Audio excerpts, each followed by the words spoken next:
조사해서 정리해서 알려드려요. 조정알 채널에 오신 것을 환영합니다. 오늘은 단백질 아미노산 중 하나인 L-라이신에 대해서 살펴보려고 합니다. 오늘 영상에서는 라이신이라고 언급하겠습니다. 라이신이 어떠한 도움이 된다고 연구되었는지, 또 어떠한 부작용이 있고 풍부한 음식은 어떤 것들이 있는지 모두 살펴보겠습니다. 라이신은 신경 보호 효과를 보이는 것으로 밝혀진 염기성 아미노산입니다. 라이신이 우리 건강에 유익한 작용을 한다고 보고되었는데요. 대표적으로 연구된 효능을 살펴보려고 합니다. 여러분의 구독과 좋아요는 정보를 조사하고 정리하는 데 큰 힘이 됩니다. 첫 번째로는 항바이러스 작용, 헤르페스 포진과 장미색 비강진이 있습니다. HSV, 헤르페스 바이러스 1과 관련이 있는 단순 포진, 헤르페스 바이러스 6 또는 7의 재활성화로도 나타날 수 있다고 알려진 피부 감기, 장미색 비강진, 돌발진에 라이신이 항바이러스제 역할을 한다는 연구 보고들이 있는데요. 조직배양 연구에서는 단백질 아미노산 중 라이신과 아르기닌 불균형이 헤르페스 바이러스 발현에 영향을 미치는 것으로 보인다고 설명하기도 했습니다.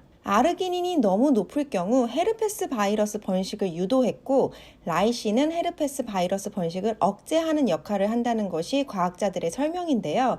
헤르페스 바이러스 관련 항바이러스제로 사용되는 아시클로버와 비슷한 작용을 한다고 알려져 있지만, 이와 관련 논쟁도 많기 때문에 치료제와 동일한 작용을 할 수 있다고 생각하는 것은 조심해야 합니다. 아르기닌 섭취 비율을 관리하지 않고 라이신만 하루 1000mg 미만으로 보충한 경우 단순 헤르페스의 예방 및 치료에 효과가 없는 것으로 나타났다는 연구 보고도 있었지만, 하루 3000mg 이상일 경우 재발률이 감소하거나 증상을 개선할 수 있다는 연구 보고 또한 있었습니다. 그보다 더 적은 용량인 하루 500mg 보충으로 헤르페스 바이러스 관련 구순포진, 재발률 감소를 시킬 수 있다는 브라질 연구진들의 보고 또한 있었는데요. 이 연구에서는 8년간 12명의 재발성 헤르페스 환자를 추적 관찰한 결과 라이신 섭취량을 늘리면 체내 라이신과 아르기닌 균형을 조절하므로 반복되는 포진 조절에 도움이 될 수 있을 것이라 보고했고, 이 연구에서 환자들은 매일 500mg의 라이신 한 캡슐을 30일간 사용했는데, 공복 또는 공복이 아닌 경우는 최소 식사 1시간 전 또는 식사 후 최소 2시간 후에 섭취할 것을 처방했었습니다. 단순 포진뿐만 아니라 헤르페스 바이러스의 재활성화와 관련이 있을 수도 있는 피부감기 장미색 비강진 연구에서도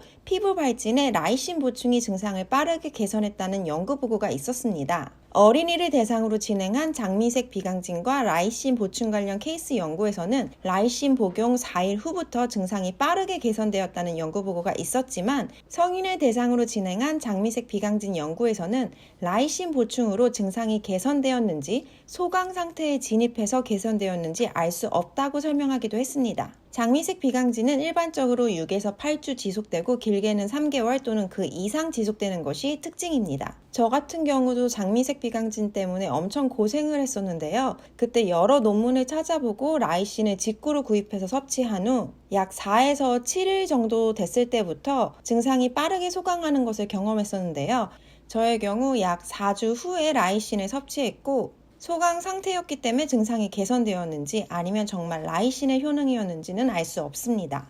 최근 아르기닌을 보충제로 많이들 섭취하고 계신데요. 아르기닌은 혈관 확장을 유발하는 산화질소 전구체로서 심혈관 질환 관련 매우 중요한 역할을 합니다. 하지만 특정 질환, 헤르페스 바이러스 관련 질환에서는 아르기닌보다 라이신 비율이 높은 식단이 도움이 될 수 있다고 알려져 있고, 단순 포진 등이 자주 재발하는 경우 아르기닌 보충제 섭취에는 주의가 필요하다고 보고되기도 했습니다. 헤르페스 재발 등을 조절하기 위해서 라이신 비율이 더 높은 식품을 섭취하는 식이요법이 도움이 될 수 있다고 보고되었는데요. 아르기닌이 높은 비율의 식품의 섭취를 제한하는 것이 아닌, 아르기닌 비율이 높은 식품을 너무 많이 섭취하기보다 양을 조절하면서 먹는 것이 도움이 될 수 있다는 설명이니 편식은 조심하시는 것이 좋겠죠? 라이신 비율이 더 높은 식품은 생선, 닭고기, 소고기, 양고기, 치즈, 우유, 요거트, 콩, 맥주, 효모, 녹두, 과일, 야채 등이 있으며, 아르기닌이 더 높은 식품은 콩류 중에서 완두콩은 아르기닌이 더 높았고, 초콜릿, 젤라틴, 코코넛, 귀리,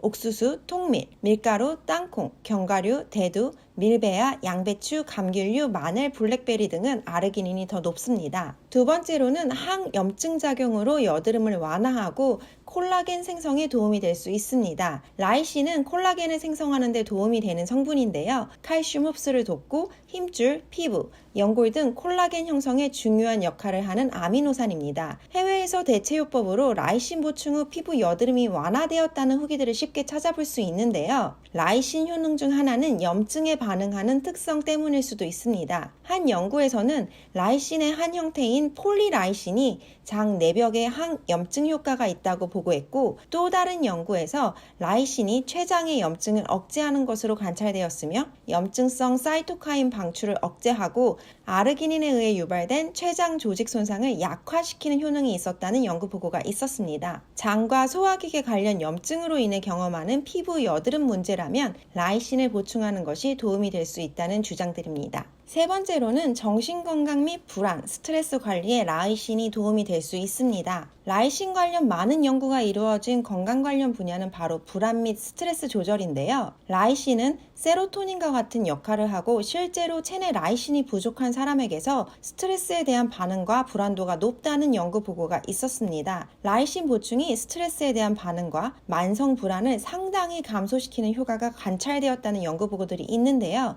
정신분열 환자를 대상으로 진행한 연구에서는 4주간 라이신 보충이 혈중 라이신 농도를 증가시키고 증상 개선에 긍정적 효능이 있었다는 보고 또한 있었지만 연구진들은 더 많은 추가 연구가 필요하다고 설명하기도 했었습니다. 네 번째는 탈모 관리입니다. 탈모에는 많은 원인이 있지만 영양소 결핍으로 인한 탈모라면 라이신이 도움이 될 수 있는데요. 특히 다이어트로 인해 탈모를 경험하시는 분들이라면 영양소 결핍으로 인한 탈모일 수도 있습니다. 아미노산과 단백질 부족이 탈모와 관련이 있다는 연구 보고들은 쉽게 찾아볼 수 있는데요. 한 연구에서는 아미노산 중 라이신에 철분을 함께 보충할 경우 철분만으로 탈모에 효과를 얻지 못했던 여성들의 탈모에 도움이 될 수 있었고, 라이신을 제외한 다른 아미노산 종류의 경우 이러한 효과 관련 제한된 연구 정보들이 있다고 설명하기도 했습니다. 마지막으로 바이오필름 형성 억제입니다. 항생제 내성이 현대인들의 건강에 큰 문제라고 지적되고 있어 바이오필름 생물막 형성을 억제하는 식품들이 활발하게 연구되고 있는데요. 그중 라이신이 있습니다.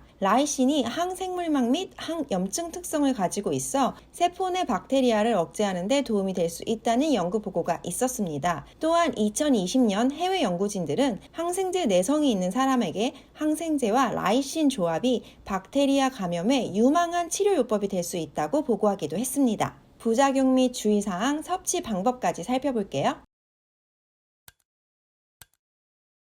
여러 연구에서 헤르페스 바이러스 관련 단순포진, 장미색 비강진 등은 모두 공복 상태에서 복용하도록 연구를 진행했습니다. 완전 공복 상태가 아닐 경우 식사 최소 1시간 전 또는 식사 후 2시간 후 섭취하는 복용법을 사용했습니다. 비타민 C와 아연은 라이신을 함께 복용할 때 서로 흡수 및 생체 이용률의 시너지 효과가 있다고 보고되었고요. 연구에서는 체중 70kg의 성인에게는 하루 약 800에서 3000mg의 라이신이 필요하다고 설명하기도 했습니다. 음식으로 충분히 섭취하는 경우 보충이 필요하지 않지만 라이신은 우리 인체가 자동적으로 생성하는 아미노산이 아니기 때문에 편식을 심하게 하시거나 고강도 운동을 자주 하는 사람의 경우 평균보다 더 높은 라이신이 필요할 수 있다고 보고되기도 했습니다. 라이신은 칼슘의 흡수를 높이는 것으로 알려져 있어 칼슘 섭취 등을 제한해야 하는 사람의 경우 주의가 필요합니다. 특정 항생제 그룹과 상호작용을 한다고 알려져 있어 신장에 문제를 줄 수 있기 때문에 항생제를 복용 중에는 반드시 의사와 상의 없이 섭취하는 것은 권장하지 않습니다. 2019년 라이신 복용 관련 인간을 대상으로 진행됐던 이전 연구들을 분석한 연구보고에 따르면 주로 관찰되는 부작용은 메스꺼움, 복통, 설사와 같은 주관적인 위장 관련 증상이었고 부작용 관련 복용량은 1일 6,000mg 이상이었다고 설명하기도 했습니다. 심혈관 질환자와 담낭 질환자에게 라이신 보충은 위험할 수 있기 때문에 주의가 필요하고 하루 1,200mg을 보충제로 초과하는 장기간 섭취 관련 연구가 부족하다고 설명되고 있으니 꼭 기억해 주세요.